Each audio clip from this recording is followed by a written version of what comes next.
السلام علیکم بچوں. آج ہم ایک ٹاپک یعنی ایک اور موضوع یعنی علامہ اقبال کی شخصیت کے بارے میں اس پر روشنی ڈالیں گے. علامہ اقبال کے حالات پر روشنی ڈالتے ہوئے ڈالتے ہیں. ڈاکٹر شیخ محمد اقبال 9 نومبر 1877 عیسوی کو سیالکوٹ میں پیدا ہوئے.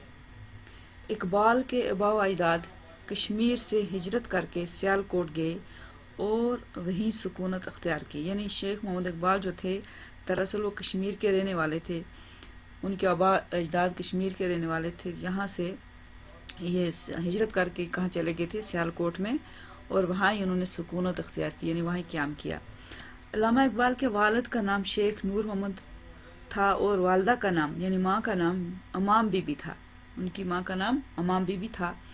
دونوں اگرچہ پڑھے لکھے نہیں تھے، ان کے والدین اگرچہ پڑھے لکھے نہیں تھے، مگر اخلاقی پاکیزگی اور دینداری کی وجہ سے سب ان کا احترام کرتے تھے. یعنی ان کے اندر اخلاقی پاکیزگی تھی اور دینداری تھی، اس وجہ سے سارے لوگ ان کی عزت کرتے تھے، سب ان کی عزت کرتے تھے.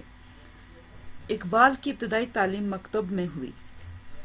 بعد میں اسکاچ مشن اسکول میں داخلہ لیا، جہاں انہیں سید میر حسن سے عربی اور فارسی پڑھنے کا موقع ملا. اقبال نے میٹرک اور انٹرمیڈیٹ کے امتحانات یہیں سے پاس کیے، یعنی سیالکوٹ سے، اور اس کے بعد مزید تعلیم حاصل کرنے کے لیے انہیں لاہور کے گورنمنٹ کالج میں داخلہ لینا پڑا، جہاں سے انہوں نے بی اے اور بعد میں فلسفہ میں ایم اے کیا.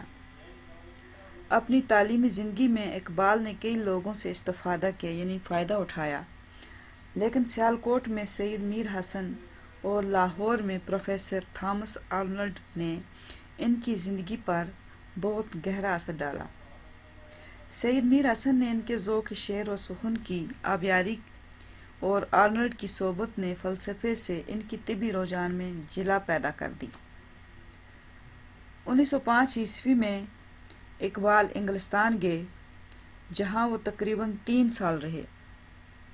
اس دوران میں انہوں نے میونخ یونیورسٹی جرمنی سے پی ایچ ڈی کی ڈگری حاصل کی اور لندن سے بیرسٹری کا امتحان پاس کیا. انگلستان سے پھر وہ لندن چلے گئے، جہاں سے انہوں نے بیرسٹری کا امتحان پاس کیا. 1908 عیسوی میں وہ واپس وطن آئے، یعنی واپس سیالکوٹ آ گئے.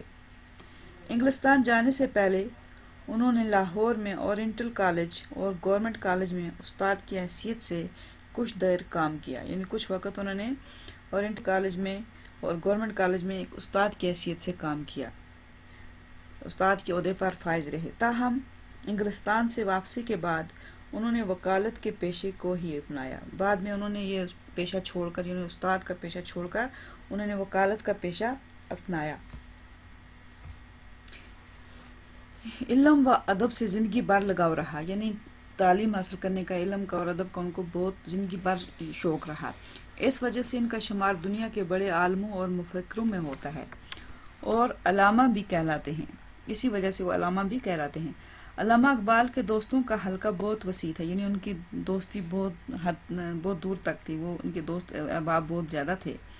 ان کی سادگی، شرافت نفس اور اخلاق کی پاکیزگی سے ہر ایک متاثر ہوتا تھا. اپنی روزمرہ زندگی میں وہ عام طور پر پنجابی زبان میں گفتگو کرتے تھے. یعنی اپنی زندگی میں عام طور ان کی بول چال کون سی تھی؟ پنجابی زبان میں وہ بات کرتے تھے، لیکن علمی اور ادبی گفتگو میں اردو کا استعمال کرتے تھے. لیکن جب ادب کی بات ہوتی تھی یا علم کی بات ہوتی تھی تو اس وقت وہ اردو زبان کا استعمال کرتے تھے. ان کو عربی، فارسی، انگریزی اور اردو زبان پر پورا عبور حاصل تھا، یعنی پوری مہارت حاصل تھی. آپ اردو اور فارسی کے مشہور اور اعلیٰ پایہ کے شاعر تھے. نثر میں بھی چند کتابیں لکھی ہیں، مگر ان کی شہرت کا باعث ان کی شاعری ہے. یعنی ان کو شہرت کس کی وجہ سے ملی؟ شاعری کی وجہ سے. اپنی شاعری میں فلسفہ زندگی بیان کیا ہے. انہوں نے اپنی شاعری میں زندگی کا فلسفہ بیان کیا ہے، عمل کا پیغام دیا ہے. انہوں نے اچھا کام کرنے کی ترغیب دی ہے، عمل کا پیغام دیا ہے. وہ بے عملی کو موت سمجھتے تھے، یعنی بے عمل یعنی بیکار رہنا، وہ اس کو موت سمجھتے تھے. وہ خودی کی تربیت پر بھی زور دیتے ہیں. انہوں نے زیادہ تر کس پر زور دیا ہے؟ خودی پر. یعنی اپنی انانیت پر. انہیں کشمیر نژاد ہونے پر بڑا ناز تھا، یعنی انہیں کشمیر کا ہونے پر بہت فخر تھا. آپ کی شعری مجموعوں میں بانگ درا، بال جبریل، ضرب کلیم اور ارغمان حجاز قابل ذکر ہیں. آپ نے جو شعری مجموعے لکھے ہیں ان میں بانگ درا، بال جبریل، ضرب کلیم وغیرہ قابل ذکر ہیں، یعنی ان کا نام بڑے فخر سے لیا جاتا ہے، قابل ذکر ہے.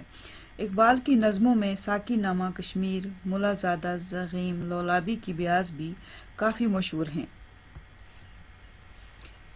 ان نظموں میں اقبال نے کشمیر سے محبت کا ذکر کیا ہے. جیسے کہ پہلے بھی میں نے بتایا کہ اقبال کو کشمیر پر بہت فخر تھا، کشمیر کا ہونے پر بہت فخر تھا، اس لیے انہوں نے اپنی ان نظموں میں جن کا ذکر ابھی میں نے کیا، ان میں انہوں نے کشمیر کا ذکر بھی کیا ہے.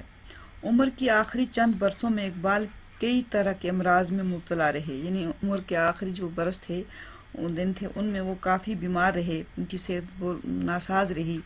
بہت علاج کیے، یعنی کافی علاج بھی کیا، لیکن صحت یاب نہ ہوئے، لیکن صحت نہ بن پائی. آخر کار 61 برس کی عمر میں 21 اپریل 1938 عیسوی کو لاہور میں انتقال کیا اور شاہی مسجد لاہور کے احاطے میں دفن کیے گئے. یہ تھے ان کی شخصیت پر چند الفاظ، تو یعنی ان کے حالات زندگی، اقبال کے حالات زندگی.